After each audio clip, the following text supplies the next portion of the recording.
Live TV, सच सबसे आगे। दोस्तों, मैं अब्बास हफीज हूं। स्वागत है आपका द लाइव टीवी में। आज आपका परिचय कराना है दो ऐसी खबरों से जो पूरे अंतर्राष्ट्रीय स्तर के ऊपर आज हंगामे में है, लेकिन भारत के मेन स्ट्रीम मीडिया से वो खबरें गायब हैं। गोदी मीडिया उन पर चर्चा नहीं करना चाहता क्योंकि एक खबर से हिंदू मुस्लिम एकता बढ़ेगी, नफरतें कम होंगी। दूसरी खबर से मोदी सरकार सवालों के कटघरे में होगी। पहली खबर अजीम प्रेमजी को लेकर है। अजीम प्रेमजी भारत का वो महान उद्योगपति जिसके दान के बारे में पूरी दुनिया आज चर्चा कर रही है। दूसरी खबर मोदी सरकार के, मोदी जी के गृह राज्य जो गुजरात से जुड़ी हुई है, वो गुजरात जो आज कोरोना से बहुत बुरी तरह पीड़ित है। और उस गुजरात में क्या हालात हैं, लेकिन उस गुजरात के ऊपर चर्चा, अहमदाबाद पे चर्चा, नमस्ते ट्रंप पे चर्चा कोई मीडिया नहीं कर पा रहा है क्योंकि लोगों ने क्या कहा है वो हम आपको सुनाएंगे। पर उससे पहले हम अजीम प्रेमजी की खबर पे आते हैं। अजीम प्रेमजी भारत का वो उद्योगपति जो भारत के अंदर चंदे के, दान के, चैरिटी की वजह से जाने जाते हैं। वो अजीम प्रेमजी जिन्होंने भारत में कोरोना से लड़ने के लिए शुरुआत में ही 1200 करोड़ रुपए का चंदा दिया था, जिसकी चर्चा फोर्ब्स मैगजीन ने की। पर भारत में मेन स्ट्रीम मीडिया ने उसकी चर्चा कितनी की है हम समझ सकते हैं। गोदी मीडिया के लिए हिंदू मुस्लिम विवाद, थूकना, बाहर शौच करना, फर्जी खबरों पर चर्चा करना ज़्यादा महत्वपूर्ण है। अजीम प्रेमजी का योगदान जो कोरोना से लड़ाई के लिए भारत के साथ है, उसके लिए चर्चा का लिए कोई जगह नहीं है। इसकी वजह क्या है, यह आपको अपने आप से सवाल करना होगा। अजीम प्रेमजी ने सिर्फ 1200 करोड़ रुपया चंदे में नहीं दिया है, बल्कि इससे पहले एक बहुत बड़ी राशि विप्रो से, अपनी कंपनी से निकाल के चैरिटी के काम में दी है, जिसके ऊपर हम चर्चा करेंगे क्योंकि गोदी मीडिया चर्चा नहीं कर रहा। पर उससे बड़ी खबर आज भारत के सम्मान की है। भारत का नाम पूरी दुनिया में रोशन हुआ है। भारत के नाम को लोग उद्योगपति की लिस्ट जो है उसमें देख रहे हैं। उद्योगपतियों की लिस्ट जारी की गई है अंतर्राष्ट्रीय स्तर पे।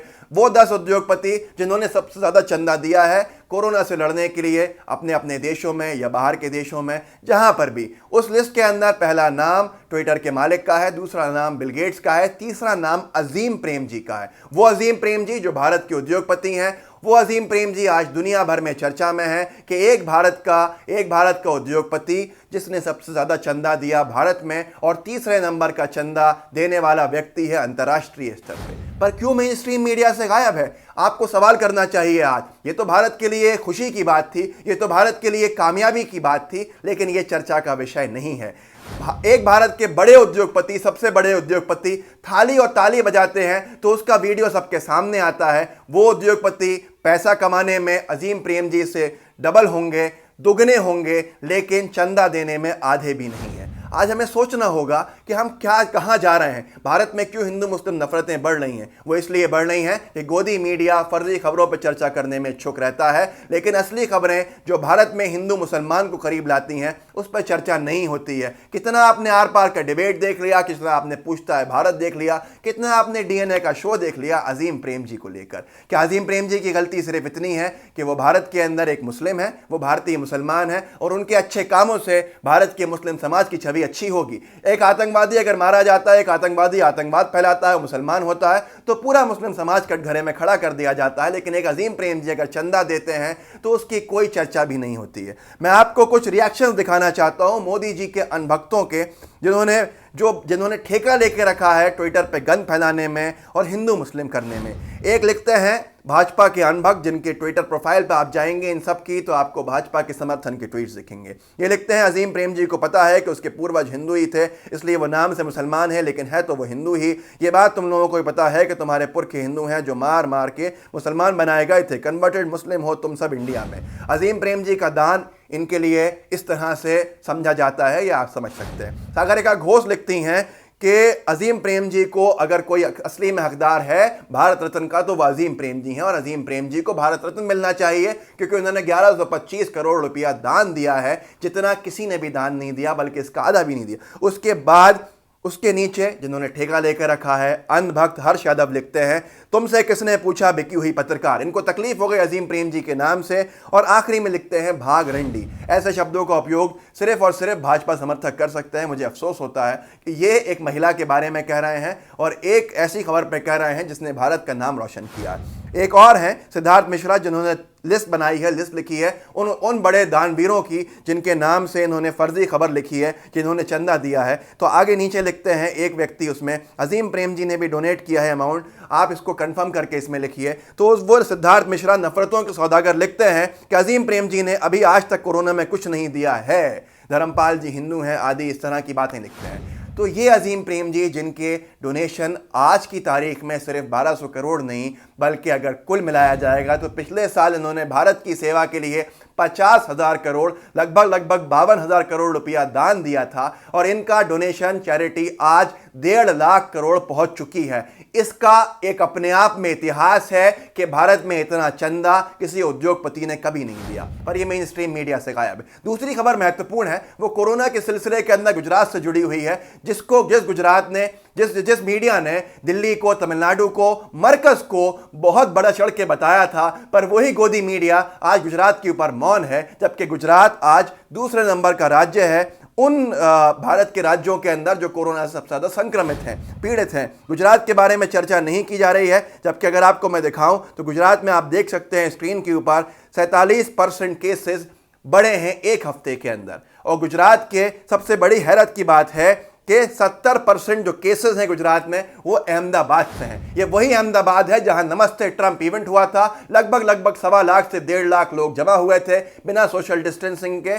कोरोना के शुरू होने के 1 महीने बाद भारत में ये इवेंट हुआ था। इसको कराने वाले कौन थे? मोदी जी थे। मोदी जी वहां खड़े थे। ट्रंप की दीवानगी में, ट्रंप को बुलाने में पैसा भी खर्च किया गया और हम कोरोना को भी ले आए, लेकिन इसको कोई सिंगल सोर्स नहीं कहेगा। इस पे अभी तक एक भी डिबेट नहीं हुआ है, जबकि विषय बार बार उठ रहा है सोशल मीडिया पे। आपको जान के हैरत होगी कि अहमदाबाद में ही सिर्फ 5,436 केसेस कल तक थे और 500 लोग कोरोना से मर चुके हैं अहमदाबाद शहर में अकेले। 70% गुजरात के केसेस हैं। गुजरात दूसरे नंबर का राज्य है पूरे भारत के अंदर, पर मेन स्ट्रीम मीडिया में इस पर चर्चा नहीं हो रही है।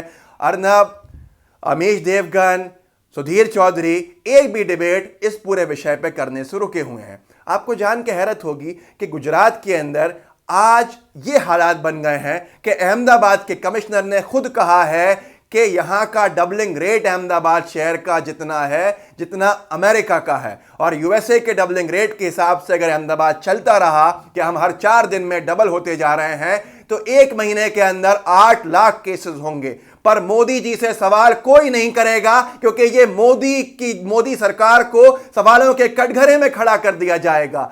अजीम प्रेम जी पे चर्चा नहीं करनी, उनके दान पे चर्चा नहीं करनी मीडिया को, क्योंकि मीडिया किसी ऐसे विषय पर चर्चा नहीं करेगा जिससे हिंदू मुस्लिम नफरतें कम हो, हिंदू मुस्लिम जो विवाद है वो कम हो जाए, खत्म हो जाए। दूसरा, हमारा मीडिया गोदी मीडिया जो बन गया है, जो मैं पूरे मीडिया की बात नहीं कर रहा, जो मीडिया का एक बार गोदी मीडिया में तब्दील हो गया है, वो किसी भी ऐसे सवाल, ऐसे विषय पर चर्चा नहीं करता आपसे जिससे मोदी सरकार कटघरे में खड़ी हो जाए। आज हैरत होगी आपको जानकर कि इस पे ना कोई डिबेट है, ना कोई सवाल करने की हिम्मत रखता। मैं आपको एक वीडियो दिखाना चाहता हूं जो एक बड़े पत्रकार आशुतोष ने कहा है, उनके क्या बोल हैं वो सुनिए आप। इस देश के मीडिया की हैसियत नहीं है कि इस देश के प्रधानमंत्री के खिलाफ एक शब्द बोल दे। आप क्या बात कर रहे हैं? आप क्या बात करती हैं? आप बिल्कुल गलत बात कर रहे हैं। मेरा मुंह खुलवाना चाहते हैं आप लोग। कल भी अपने मसले को लेकर मैंने 6 बजे बहस की है। इस देश के मीडिया ने हिंदुस्तान की जो हालत पैदा कर दी है। दोस्तों, आपने देखा, आपने सुना, ये बात आशुतोष की बिल्कुल सही है कि मीडिया की हिम्मत नहीं है मोदी जी से सवाल कर ले। वो मीडिया जो मरकज के इशू पे 1 महीने तक चर्चा करती रही, जिस मरकज में 2,500 लोग थे, उसने नमस्ते ट्रंप इवेंट पर आज तक एक भी शो नहीं किया है। तो आपको हमने 2 खबरों से अवगत कराया है, ये मेन स्ट्रीम मीडिया से या गोदी मीडिया से गायब है। पहली खबर याद रखिएगा, भारत में अगर कोई दान देने के लिए आगे आया तो वो भारत का मुसलमान उद्योगपति था। हिंदू मुसलमान बताना इसलिए जरूरी हो गया है कि मीडिया में दिन भर यही चलता रहता है कि मुस्लिम ऐसा, मुस्लिम वैसा। गर्व से आज भारत का सीना चौड़ा होना चाहिए कि भारत के अंदर वो मुसलमान हैं जिन्होंने पाकिस्तान जाने से मना किया था। अजीम प्रेम जी के पिता को फाइनेंस मिनिस्टर बनाने का ऑफर था, उन्होंने साफ मना कर दिया था। वैसे ही पूरा भारत का मुसलमान है जिसने पाकिस्तान को ठुकराया था। लेकिन ये मीडिया, गोदी मीडिया, आपको नफरतों का शिकार कर रही है जिस तरह से, जिसका अप्रत्यक्ष तौर पर फायदा बीजेपी की सरकारों को होगा। बीजेपी की सरकारों से सवाल कीजिए, इनसे पूछिए कि आखिर आप मीडिया को कब तक कंट्रोल करेंगे और मीडिया से कितनी नफरतें फैलवाएंगे। अच्छी खबरों के लिए आप हमारे चैनल को देखते रहिए, क्योंकि जहां पर इस मोदी मीडिया की नजरें नहीं जाएंगी, कैमरा नहीं जाएगा, वहां लाइव टीवी का कैमरा जरूर जाएगा। आपको बार बार हम अवगत कराते रहेंगे इन खबरों से। हमारे चैनल को सब्सक्राइब कीजिए, सब्सक्राइब किया हुआ है तो बेल आइकन जरूर दबा दीजिए। बेल आइकन दबाने से यह होगा कि आपको हर खबर का नोटिफिकेशन मिलता रहेगा, और इसके लिए आप दूसरों के अंदर हमारी खबरों को, हमारे वीडियोस को शेयर करते रहिए ताकि हमारे परिवार की रीच बढ़ती चली जाए और हम आप मिलकर हिंदू मुस्लिम नफरतें खत्म कर सकें और सरकारों से सवाल करने की यह हिम्मत बरकरार रख सकें। जय हिंद, जय भारत। लाइव टीवी, सच सबसे आगे।